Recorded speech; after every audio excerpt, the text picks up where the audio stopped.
सभी भाइयों को नमस्कार, नमस्ते, सत श्री अकाल। आज हम जिस विषय पर चर्चा करेंगे वो विषय बहुत महत्वपूर्ण है और ध्यान से सुनने लायक है। उसमें पाकिस्तान के कुछ क्रिकेट प्लेयरों का भी जिक्र है और भारतीय प्लेयरों का जिक्र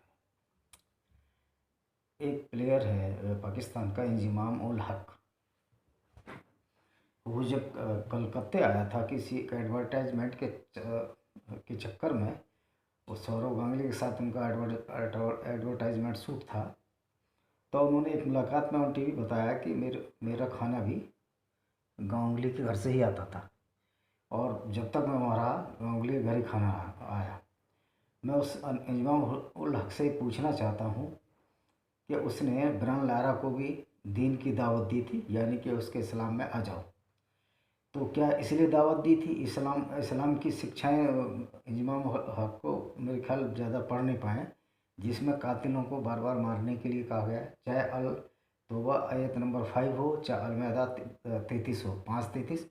और बड़ी मज़ेदार कंट्राडिक्टरी है। जो 32 है वो ये कहती है कि एक भी इंसान का कत्ल जो है एक बुरी इंसानियत का कत्ल है, और 33वीं कहती है कि जो अल्लाह, कुरान और एंजल मसूम को उनका हाथ और पैर अपोजिट डायरेक्शन में काट दो, या कि बायां पैर काटो तो दायां हाथ काट दो।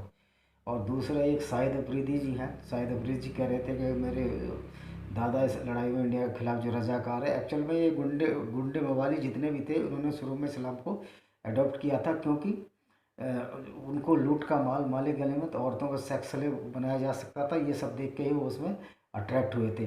तो ये चीज़ अब ये सोच रहे हैं, ये अब 7वीं सदी तो नहीं है, ये तो 20 है।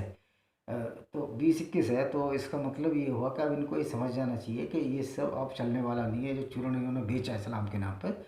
दूसरा एक शोएब अख्तर है, फास्टेस्ट बॉलर है। वो कहता है, हाँ वो मैंने उसको एक टीवी पर देखा कि हाँ वो गजबे हिंदोन है। तो मैं बता दूं, पाकिस्तान के जितने भी प्लेयर हैं, जब भी जो इन्वेडर्स हैं, जो आक्रमणकारी आए, वो सिंध या पंजाब के रास्ते आए। और सबसे ज़्यादा जो है ये इनके फोर फादर्स जो थे, चाहे शाहिद अफरीदी हो, चाहे शोएब अख्तर हो, चाहे इंजमान हुआ हक हो।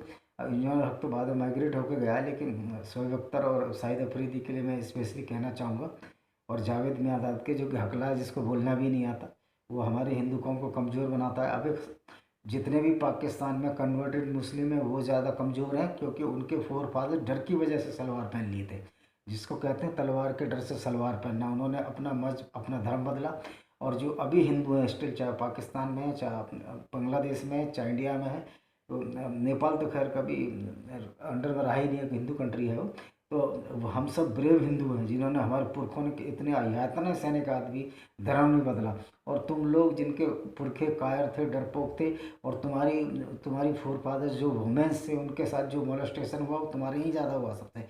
और ऐसी स्टूपिड कौम मैंने दुनिया में नहीं देखी जो अपने कातिलों के नाम पर गौरी गजनी मिसाइल बनाए, जो कि कातिल थे, लुटेरे थे, और उनकी forefathers, grandmothers to grandmother का बलात्कारी थे। तो इस स्टुपिडिटी पे हम जावेद मियाँदाद की, जो कि हमको धमकाता है, उसको बोलना भी नहीं था, हकला हकला के बोलता है। और वो भी उसका समधियाना भी देखो, एक गुंडा बदमाश मवाली जो स्मगलर है वो उसका समधी है। तो ये गुंडे बदमाशों की जमात है जो आए दिन हिंदुस्तान के हिंदुओं को धमकाते रहते हैं और पाकिस्तान के हिंदुओं से भी नफरत करते हैं। अरे हिंदुओं के वैदिक ग्रंथों को पढ़ो, जो 4 वेद हैं, जिसमें साफ साफ साइंटिफिक तौर पर लिखा गया है। वेदों में यह नहीं बताया, जैसे कुरान में फॉल्स लिखा गया है कि सूर्य जो चौथे दिन मरा है और पहले 3 दिन सबसे पहले धरती बनाई, जबकि इवोल्यूशन थ्योरी जो साइंस से प्रूव्ड है वो ये कहती है कि सूरज पृथ्वी से बहुत बहुत बहुत बहुत ज़्यादा पुराना है, और पृथ्वी तो बहुत बाद में आई है अस्तित्व में। इसका मतलब ये कि कुरान के अल्लाह को यह भी नहीं पता कि सूरज पुराना है या ज़मीन पुरानी है। दूसरी गलती कुरान के अल्लाह ने ये की है कि वो 7वें आसमान पर बैठा रहता है। 7वां आसमान तो कोई जगह ही नहीं है, वो स्पेस है। और हमारी मिल्की गैलेक्सी है, जिसको आकाशगंगा कहते हैं, हमारी गैलेक्सी का नाम मिल्की है, क्योंकि ये दूध जैसी दिखाई पड़ती है। और हमने दूसरी गैलेक्सी अभी देखी नहीं है, तो हमारे नॉलेज में जो आई हमने उसको वैसा नाम दे दिया है। दूसरी चीज़, अब ये बार बार ये धमकाते पाकिस्तान से बैठे हुए, ये जरा 10 15 20 साल की पीढ़ी पहले जाएं तो इनको मालूम होगा कि इनके फोर फादर्स भी हिंदू थे। और इनकी इनकी मदर और ग्रैंड मदरों को मोलेस्टेड किया गया। मैं ये नहीं कह रहा, मैं उनके खिलाफ नहीं हूँ, पर ये बता रहा हूँ कि उनको कम कंपल्शन हो गया था। और ये उन्हीं सब की औलाद हैं जो आज हिंदुओं को भौं भौं भौं करके डराते रहते हैं। ये सारे जो है ऐसे बास्टर्ड लोग हैं, बास्टर्ड की औलाद है, जिनके जिनके जिनके पिता का ही पता नहीं था। चूँकि उस टाइम जब ये अटैक हुआ था सिंध की वजह से, जितने भी सिंध में मुस्लिम डरपोक हिंदू थे और पंजाब में के में, वो सब कन्वर्टेड टू इस्लाम। सबसे ज़्यादा कन्वर्जन इस्लाम का पंजाब में ही हुआ है। वो तो बाद में गुरु गोविंद सिंह और हिंदुओं ने एक सेना बनाई, उसकी वजह से रुका। और दूसरी बात मैं ये कहना चाहता हूँ, ये कि ये गजवाए हिंद के चक्कर में ना पड़े। गजवाए हिंद तो हो ही चुका है। इनकी माँ बहनों का साथ जो मोलेस्टेशन हुआ, वो हमारी भी माँ बहनें थी। हमें बड़ा दुख है कि हमें, लेकिन हाँ, हम तो इसको, हिंदू लोग तो इसको नहीं एक्नॉलेज कर रहे।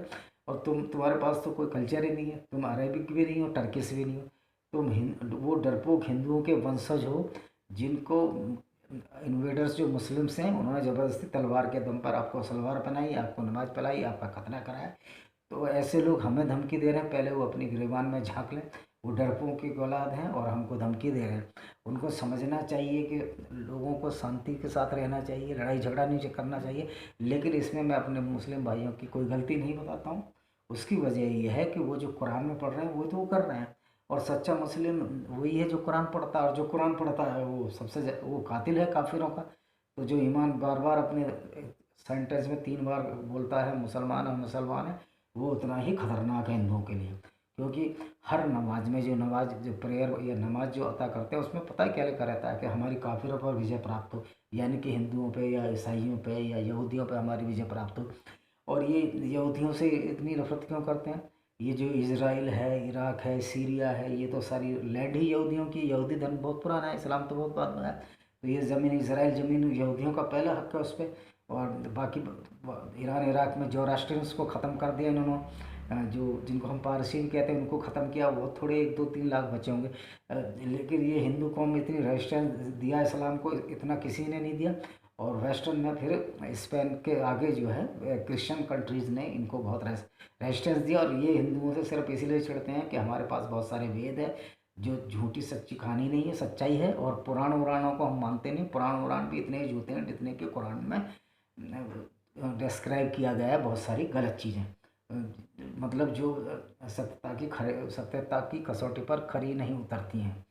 तो मैं इनको यही बताना चाहता हूँ, कुरान में इतनी सारी गलतियाँ हैं कि एक आयत कहती है कि एक मोमिन 20 काफिर के बराबर होगा। फिर उससे नेक्स्ट आयत या उसी आयत में ये बता दिया नहीं नहीं नहीं, वो ज़्यादा पावरफुल है, अब 10 मुसलमान एक काफिर के बराबर होंगे।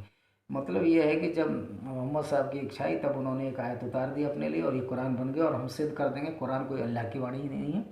ये गलत बताया जा रहा है लोगों को। कुरान को एक आदमी ने लिखा है, ये मनुष्य की लिखी हुई किताब है। और उसमें जो आयतें डाली गई हैं वो मोहम्मद साहब के हिसाब से अपने आप उन्होंने डाल ली गई हैं।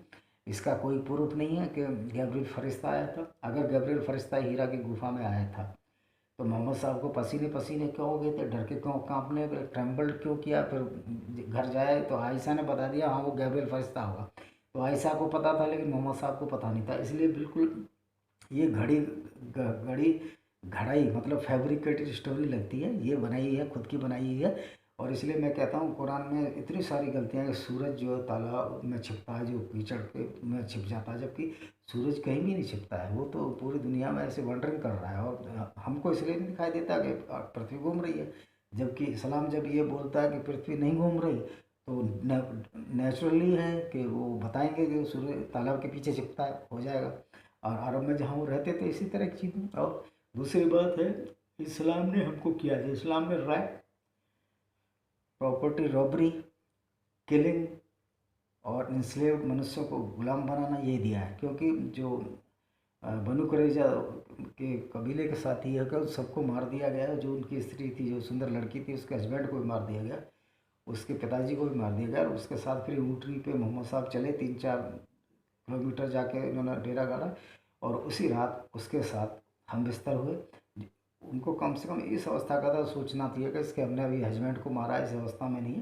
तो इन चीज़ों को भी अब ये रिकॉग्नाइज अगर इस्लाम करता है तो ये हमारे लिए बहुत बड़ा ख़तरा है। और ऐसे इस्लाम, इस खतरनाक इस्लाम से लड़ने की हम सबको ज़रूरत है।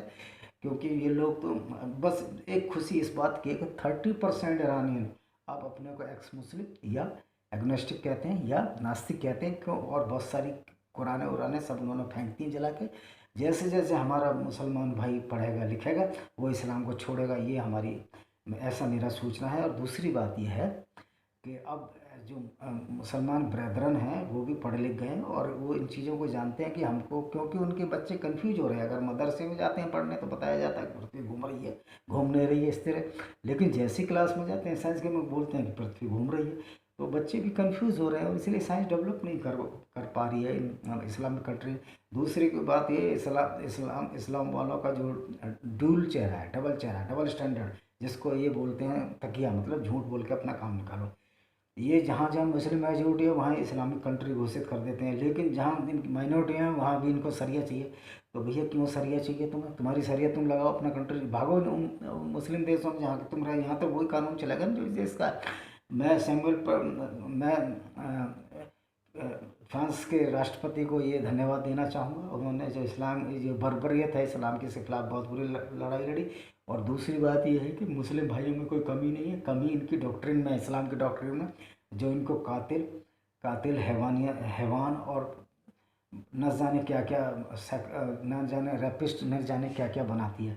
और अब तो लोग खुल के सामने आने लगे, मुस्लिम भी खुल के सामने आने लगे, और फिर हम ये सिद्ध करते हैं ओपन डिबेट में कि आप कहीं भी ओपन डिबेट रहिए, किसी मौलवी से हम साबित कर देंगे जो कुरान की वाणी है ये ईश्वर द्वारा रचित नहीं है, वरन मोहम्मद साहब ने अपने फ़ायदे के लिए, अपने स्वार्थ के लिए लिखी थी। अगर ये अपने फ़ायदे के लिए नहीं लिखते तो अल्लाह जो है, इतना बाइनरी विजन नहीं हो सकता कि पूरी दुनिया को इसने काफिर और काफिर ग्रुपों में बांट दिया है, जिसमें काफिर जो है वो नीच हैं और उनकी खालें पका कर उनको दोबारा रिप्लेस करने लायक हैं। और बहुत सारी वो कभी अच्छे काम करने के बाद भी हेवन या स्वर्ग नहीं जाएंगे, जबकि मुसलमान कितनी भी कदल कर ले वो स्वर्ग ही जाएगा। ये सब फैब्रिकेटेड बातें हैं और ये इन्हीं बातों से फ्रस्ट्रेटेड है मुस्लिम। इनकी जब झूठ पकड़ी जा रही है कुरान की, तो ये धमकियां देते हैं, भाई कितनों को धमकियां दोगे कि उसमें तुम्हारी 20-25% मुस्लिम आबादी तो एथिस्ट है, वो तुम्हारे साथ आएगी नहीं। 160 करोड़ में लगा लो 40 करोड़ तो आपके साथ आने वाले, और तुम 120 करोड़ रह गए, तो इतने तो हिंदू भी हैं वर्ल्ड में, तो फिर सरप्लस तो क्रिश्चियन भी हो जाते हैं ना। तो भाइयों मैं ये कहता हूँ कि अच्छे आदमी बनो, इस्लाम छोड़ो, पहले इंसान बनो। और वैदिक ग्रंथ में कहीं भी आप दिखा दो कि मारकाट है, तो हम जो आप कहेंगे मुझे समझा, सब मंजूर है सजा।